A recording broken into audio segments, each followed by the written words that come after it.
Hai semuanya, perkenalkan nama saya Almond dari Universitas Katolik Widya Karya Malang. Saya di sini akan sedikit memaparkan tentang hukum jaminan di Indonesia. Video ini saya buat untuk syarat kelulusan dan ujian akhir semester di Fakultas Hukum Universitas Katolik Widya Karya Malang semester 6 tahun ajaran 2021. Tanpa berlama-lama lagi, kita akan langsung masuk ke dalam pembahasan. Let's check it out. Ya, langsung akan saya bahas tentang permasalahan kredit dengan jaminan kebendaan di masa pandemi COVID-19 dan upaya penyelesaiannya. Ini adalah makalah yang sedikit banyak akan saya review di video kali ini. Langsung menuju ke latar belakang, pandemi COVID-19 sudah mempengaruhi seluruh negara di dunia, tak terkecuali di Indonesia. Di Indonesia sendiri, pandemi ini mempengaruhi berbagai sektor, mulai dari pendidikan, sosial, budaya, ekonomi, dan masih banyak lagi. Yang paling disoroti adalah pertumbuhan ekonomi di Indonesia terhambat oleh karena pandemi ini.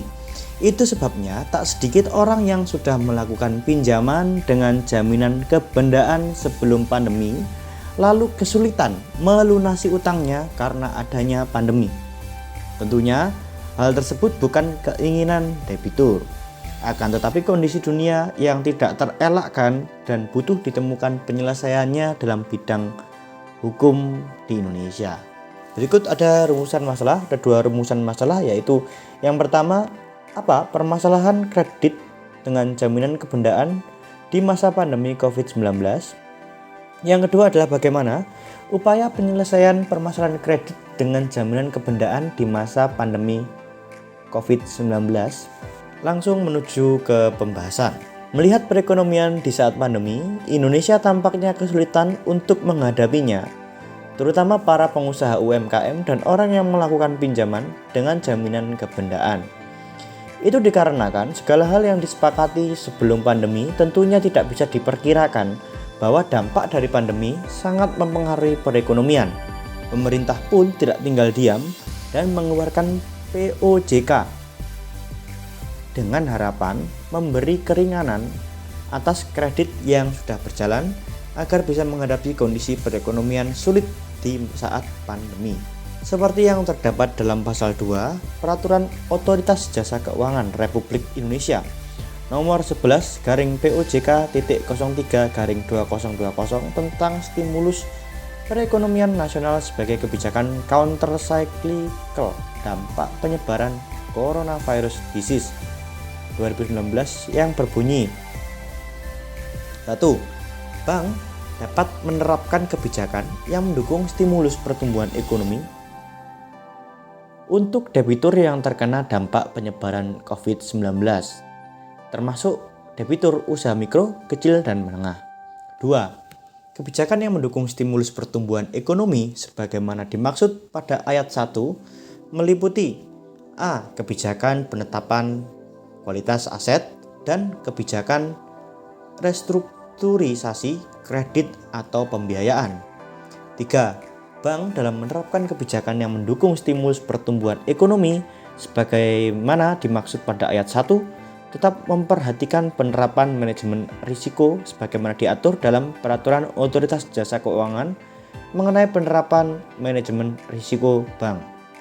4. Dalam hal bank menerapkan kebijakan yang mendukung stimulus pertumbuhan ekonomi sebagaimana dimaksud pada ayat 1, bank harus memiliki pedoman untuk menetapkan debitur yang terkena dampak penyebaran COVID-19, termasuk debitur usaha mikro, kecil, dan menengah. 5. Pedoman penetapan debitur yang terkena dampak penyebaran COVID-19, termasuk debitur usaha mikro, kecil, dan menengah sebagaimana dimaksud pada ayat 3, paling sedikit memuat A. Kriteria debitur yang ditetapkan terkena dampak coronavirus disease 2019 atau COVID-19 dan B. Sektor yang terkena dampak COVID-19. Dalam POJK di atas, sebenarnya pemerintah ingin membantu perekonomian dan kesejahteraan masyarakat. Namun sayangnya terdapat kata dapat yang memiliki arti bisa bisa iya atau bisa tidak. Artinya POJK ini bersifat tidak wajib, tetapi hanya memperbolehkan adanya stimulus untuk relaksasi kredit. Contoh dari penerapan solusi atas kredit dengan jaminan kebendaan terjadi pada PT Bank Mayapada Internasional Cabang Denpasar. Dari kasus ini, kreditur memberikan stimulus untuk meningkatkan pertumbuhan ekonomi dan membantu debitur. Stimulus tersebut berupa penurunan suku bunga dan perpanjangan jangka waktu setelah debitur mengajukan surat permohonan. Dari surat permohonan itulah dibentuk kesepakatan kembali antara debitur dan kreditur. Setelah itu barulah ada restrukturisasi. Namun bila debitur juga tidak bisa melaksanakan kewajibannya, juga barulah diadakan mediasi antara kreditur dan debitur. Mediasi tersebut bertujuan agar debitur dapat memenuhi kewajibannya dengan menjual aset yang ia punya.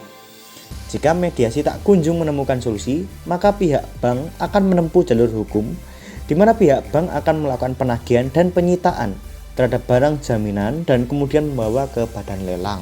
Sebenarnya masih ada lagi upaya untuk meningkatkan perekonomian dan mendukung UMKM, usaha menengah kecil mikro di Indonesia. Upaya tersebut adalah adanya resi gudang sebagai jaminan kebendaan. Resi gudang adalah dokumen bukti kepemilikan atas barang yang disimpan di gudang yang diterbitkan oleh pengelola gudang. Sedangkan sistem resi gudang adalah kegiatan yang berkaitan dengan penerbitan, pengalihan, penjaminan, dan penyelesaian transaksi resi gudang. Jadi, resi gudang dapat dijadikan objek jaminan bagi UMKM atau para pengusaha komoditi yang memiliki resi gudang.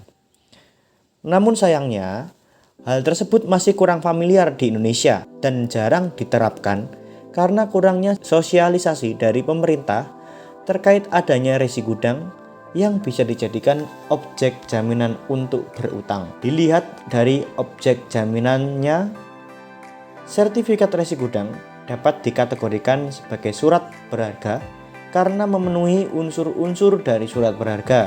Sebagai surat berharga, resi gudang lebih tepat pengikatannya dalam bentuk gadai karena dikategorikan sebagai benda bergerak yang tidak berwujud. Begitupun sebagai barang inventory yang dititipkan dalam gudang dapat dikategorikan sebagai benda persediaan yang pengikatannya lebih tepat dalam bentuk gadai ataupun dengan fidusia. Lembaga jaminan resi gudang bukan sebagai suatu bentuk pengikatan jaminan, melainkan suatu badan hukum Indonesia yang menjamin hak dan pemegang resi gudang atau penerima hak jaminan terhadap kegagalan, kelalaian, atau ketidakmampuan pengelola gudang dalam melaksanakan kewajibannya dalam menyimpan atau menyerahkan barang. Kesimpulannya, 1. POJK terkait relaksasi kredit jaminan kebendaan masih belum bisa menjawab kebutuhan.